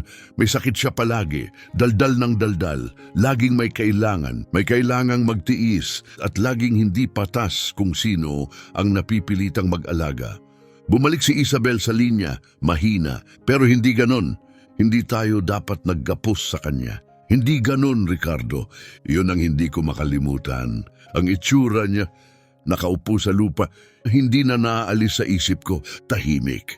Mahaba. Pagkatapos, si Ricardo ulit, mababa ang tono, kontrolado, malamig. Ito ang totoo. Buhay siya, nasa piling siya ni Jose. Binago niya ang testamento, may isinampang salaysay. At kung kumalat to, tapos tayo. Balik sa linya si Teresa, matigas ang tinig, puno ng determinasyon. Hanapin natin siya ngayon din. Kausapin natin siya bago lasunin pa lalo ng lalaking yon ang isipan niya. Umiiyak pa rin si Isabel, bumulong. Kausapin o kunin pabalik ng sapilitan, tahimik ulit. At nang sa wakas ay sumagot si Ricardo, bumagsak ang lamig sa ere. Wala akong pakialam kung paano. Ang mahalaga, maayos ito, dalhin natin siya pabalik. Kahit ilang araw lang, pipirma tayo ng bagong testamento. Sabihin nating hindi totoo ang lahat. Malinisin natin ang kwento at magpatuloy. Ito na lang ang paraan o tuluyang mawawasak ang lahat, naiintindihan mo. Matigas at malamig ang boses ni Ricardo. Tumango si Teresa, bumalik na ang yelo sa kanyang tono. Nasaan na kaya siya? Kasama pa rin ng lalaking iyon, yung manggang ngalakal. Kung ganon, pupuntahan natin siya. Ngayon. Ang ngayon na iyon, hindi tunog pagdalaw. Ito'y parang atake, parang misyon. At sa mismong sandaling iyon, nagsimula ang panibagong yugto ng kwento dahil ang mga anak na minsang iniwan ng ina sa tambakan ng basura, parang sirang kasangkapan.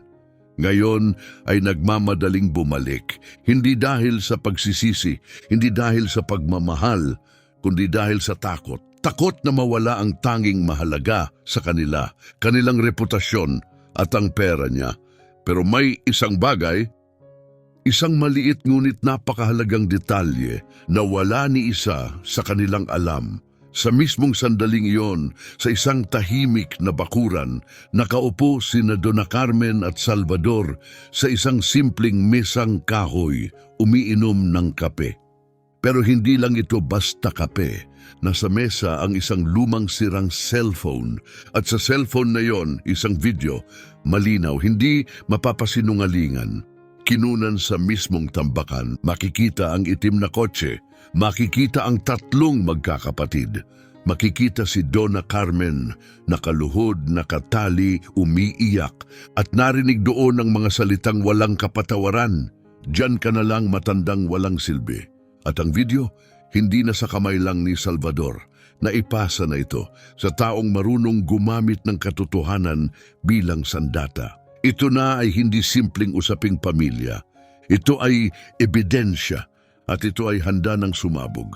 Hapon, huminto ang isang itim na kotse sa alikabukang kalsada. Si Ricardo ang nagmamaneho. Katabi niya si Teresa. Nasa likod si Isabel, maputla, tahimik. Walang nagsasalita, ayaw nilang naroon. Wala silang malinaw na plano, pero alam nila ang isang bagay. Kailangan nilang baliktarin ang kwento bago pa ito tuluyang kumalat. Tumingin si Ricardo sa rearview mirror. Ito na, ayon sa abogado, dito siya nakatira. Kasama si Jose, sumilip si Teresa sa bintana. Kumunot ang ilong. Dito siya nananatili, seryoso. Hindi nagsalita si Isabel, tinitigan lamang ang maliit na hardin sa likod ng bakod na kahoy. Ang mga mata niya puno ng konsensya. Buhay pa siya, bulong niya. At haharap tayo sa kanya pagkatapos ng ginawa natin. Sumagot si Ricardo, malamig. Ayusin natin to, walang drama, gawin lang. Bumaba sila ng kotse, lumusong ang mamahaling sapatos sa tuyong lupa. Maliwanag ang damit, hindi bagay sa paligid. Tumahol ang aso. Lumabas si Salvador mula sa pintuan, may apron, may harina sa braso, nakatayo ng matikas, walang bahid ng takot. Bakit po kayo narito? Lumapit si Ricardo. Nandito kami para kausapin ang aming ina. Sinuri ni Salvador ang tatlo. Kayo ang mga anak niya? Oo, gusto lang naming makausap siya. Huminga si Salvador. Kung nandito kayo para sigawan o bastusin siya, umalis na kayo. Hindi na siya para sa basura ngayon. Umirap si Teresa. Hindi kami nandito para makipag-away. Gusto lang namin makausap siya. At sinarinig nila ang mga yapak. Mabagal, mahina at lumabas si Donna Carmen. Suot ang malinis na asul na bestida, bitbit ang tungkod, mukhang payapa. Pero ang mga mata, matatalim, buo. Tumigil siya sa pintuan, tinitigan silang tatlo at sinabi, alam kong darating kayo, hindi ko lang alam kung dahil sa pagsisisi o dahil sa takot. Lumapit si Ricardo, sinusubukang magpakumbaba. Inay, hindi mo naiintindihan. Nabigla kami, may sakit ka, hindi namin alam ang gagawin. Oo, nagkamali kami, pero natakot kami. Ngumiti si Carmen, malungkot, kalahating ngiti. Takot? Takot saan, anak? Sa pag-aalaga ng sarili mong ina? Sumingit si Teresa, mahina ang boses. Inay, please, nagkamali kami, di ba? Pero hindi mo pwedeng basta kunin ang lahat. Nang hindi kami kinausap, pamilya mo kami, dugo mo kami. Tumitig si Carmen, matulis. Dugo? Ang dugong nagtatapon ng ina sa basura, hindi dugo. Lason yon. Hindi nanginginig ang tinig niya, hindi siya sumisigaw, hindi niya kailangan. Nandoon ang lakas sa kanyang katahimikan. Tuluyang bumigay si Isabel. Inay, hindi na ako natulog mula noon. Naririnig ko ang boses mo gabi-gabi. Kung pwede ko lang baguhin ang nangyari, patawarin mo ako. Iniabot niya ang kamay, ngunit umatras si Carmen. Hindi kamay ko ang dapat mong abutin, anak. Puso mo ang dapat mong alalahanin. Nararamdaman ni Ricardo na nawawala ang kontrol. Inay, niloko ka ni Jose. Ginagamit ka niya. Gusto niya lang ang pera mo. Di mo ba nakikita? Tumayo si Salvador. Ngayon lang nagsalita. Hindi ako humingi kahit isang sentimo. Ang ginawa ko, protektahan siya. At ang ibinigay niya ng kusa. Kung ang kabutihan ay may presyo, matagal nang maayos ang mundong ito. Nanginig ang panga ni Ricardo. Hindi mo naiintindihan ang pinsalang dulot nito. Tumindig ang tinig ni Carmen. Pinsala? Nasaan ang pagkabahala niyo sa pinsala?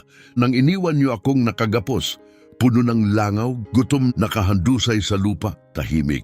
Tumingin sa lupa si Teresa, umiiyak si Isabel, maging si Ricardo, napaatras.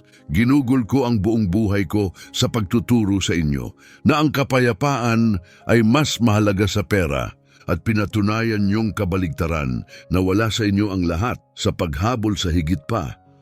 Lumapit si Ricardo, huling pagsubok. Inay, pakiusap, kanselahin mo ang testamento. Magsimula tayo muli, sabi ni Ricardo. Pangako, magbabago na ang lahat. Tinitigan siya ni Donna Carmen, hindi may galit, kundi may lalim ang uri ng titig na tanging isang ina lang ang kayang ibigay. Hindi ka pwedeng humingi ng panibagong simula kung marumi pa ang puso mo, sabi niya. Ang bagong simula, hindi ginagawa sa pangako, ginagawa yan sa pagbabago. At narinig ko na ang sapat na magagandang salita. Bumagsak sa lupa si Isabel, umiiyak. Inay, patawarin mo ako, mahina lang ako. Hinaplos ni Carmen ang buhok ng anak. Hindi mahina, anak, bulag lang. Bulag sa kayabangan, pero baka ang sakit na to ang magbukas din ng paningin mo. Tiningnan niya silang lahat, isa-isa, isa-isang sugat, isa-isang alaala. Iniwan niyo ako sa putika na parang wala akong halaga. pero nakita ako ng Diyos at inangat niya ako. Ngayon, hindi ako ang kailangang magpaliwanag sa Kanya, kundi kayo. Tumalikod siya at nagsimulang pumasok. Ang tanging tunog ay ang tiktak ng kanyang tungkod sa kahoy na sahig. Nakatingin lang ang tatlo, walang makapagsalita. Lumapit si Salvador sa gate, tahimik pero matatag ang tinig. Tapos na ang pagdalaw, nasabi na niya ang kailangang sabihin. Kung gusto niyong hanapin ang kapayapaan, magsimula kayo sa paggalang. Bubukas sana ang bibig ni Ricardo pero wala siyang nasambit. Hinawakan siya ni Teresa sa braso. Tama na, Ricardo. Tapos na, natalo na tayo. Lumingon sila, tumalikod. Umalis ang kotse, iniwan ang alikabok. Ang parehong alikabok na minsang dumikit sa bestida ni Carmen, ngayon ay sila naman ang tinatangay paalis. Sa loob ng bahay, dahan-dahang naupo si Donna Carmen. Huminga siya. Kinuha ang luma niyang larawan, yung palagi niyang itinabi sa kanyang dibdib. Ngunit sa pagkakataong ito, hindi na siya umiyak. Ngumiti siya. Dahil ngayon, alam na niya, panalo siya. Hindi dahil sa pera, hindi sa paghihigante. Panalo siya dahil sinabi ang totoo.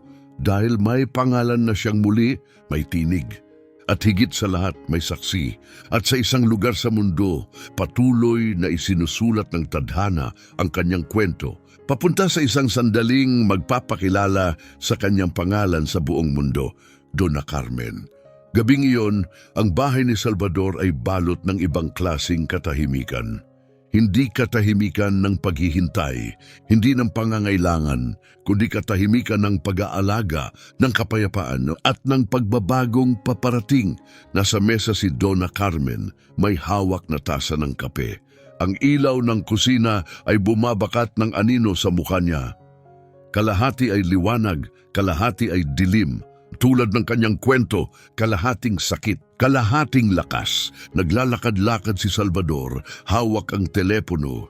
Hindi mapakali, hindi siya dating ganun. Dati tinatanggap lang niya ang kahit anong ibigay ng buhay. Ngunit ngayon, ayaw na niyang tumanggap, gusto na niyang kumilos. Salvador, tanong ni Carmen, 20 minuto ka nang paikot-ikot. Ano bang tinatago mo sa akin? Huminto siya. Huminga ng malalim, inilapag ang mga kamay sa mesa saka naupo sa tapat niya.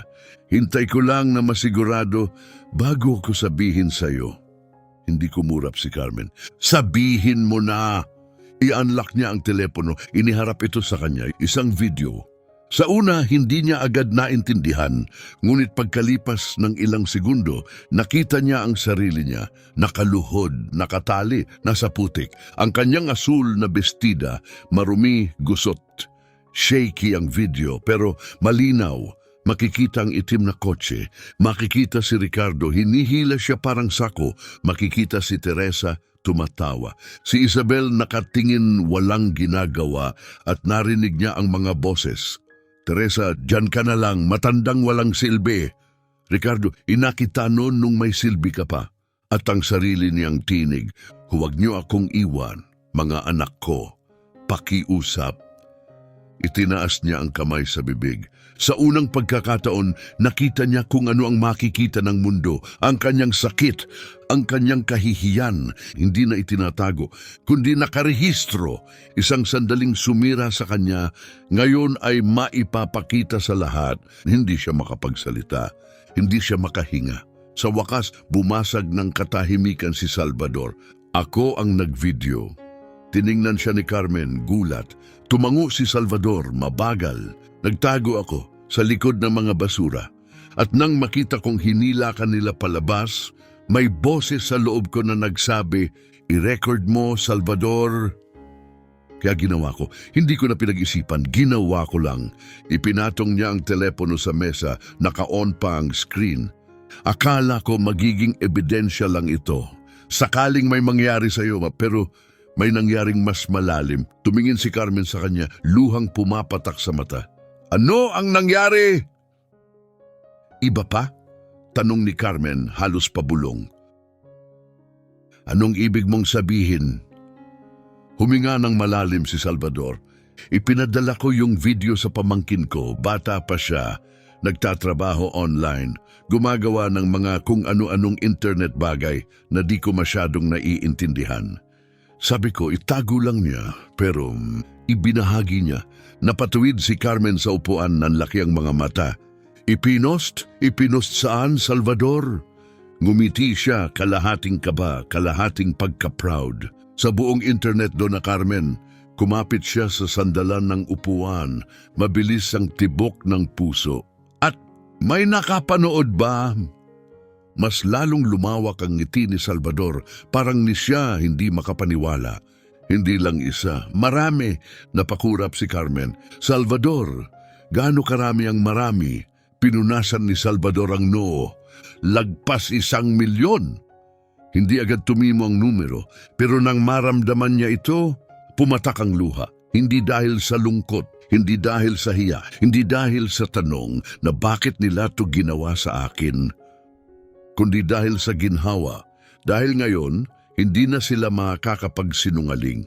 Hindi na nila pwedeng sabihin na gumagawa lang siya ng kwento. Hindi na nila pwedeng paikutin ang mga salita. Hindi na nila siya pwedeng tawagin na pabigat, sinungaling o masyadong emosyonal. Nandoon na ang katotohanan. May mukha, may tinig, may ebidensya. Nakita nila? Tanong ni Carmen, nanginginig ang tinig. Yung mga anak ko, napanood nila ang video. Tumango si Salvador. Nakita nila. At hindi lang sila, lahat ng tao sa syudad pinag-uusapan na ito. Yung mga kapitbahay ni Teresa, nagbubulungan na. Yung mga empleyado ni Ricardo, tinatawag siyang duwag. Yung mga kliyente ni Isabel, nagpapadala ng mensaheng di na sila bibili sa butik niya. Umupo si Carmen ng marahan, pumikit, huminga ng malalim, parang binitiwan ng bigat ng buong buhay. Tapos na, bulong niya. Tapos na paano? Tanong ni Salvador. Tapos na para sa kanila, yung bahagi kung saan pwede pa nila akong saktan habang nagpapanggap na mabuti sila. Yung pagtawag nila sa akin ng pabigat, yung pagdududa sa alaala ko, tapos na yon. Tumango si Salvador, may respeto sa tinig. Nasa panig mo na ang tao, Dona Carmen. Wala nang naniniwala sa kwento nila. May mga nagmemensahe sa akin, hindi ko kakilala. Iba gusto magbigay para sa gamot mo. Iba gusto kang patirahin. May nagsasabi, hindi kami papayag na dito lang matapos ito. Nandito kami para sa kanya. Ngumiti si Carmen. Ngiting may liwanag kahit banayad. Hindi na ako nag-iisa, hindi na muli. Kailanman hindi na muli, sagot ni Salvador. Pero may isa pa. Lumapit si Salvador, bahagyang nanginginig. May isa pa, at malaki to, Carmen. Mas malaki pa dito, tanong niya, kunot no, tumango si Salvador. Pagkatapos ng video, may mga taong nagsimula ng maghanap sa'yo. Hindi lang chismosa, mga journalist, mga abogado, mga social workers, kahit mga kilalang tao. Ngumiti siya ng may pagkamangha. Gusto nilang ikwento ang kwento mo sa buong mundo. Ibatawag sa'yo, isang boses ng mga nakalimutan. Itinaas ni Carmen ang kamay sa dibdib. Ako? Oh, ma'am, ikaw.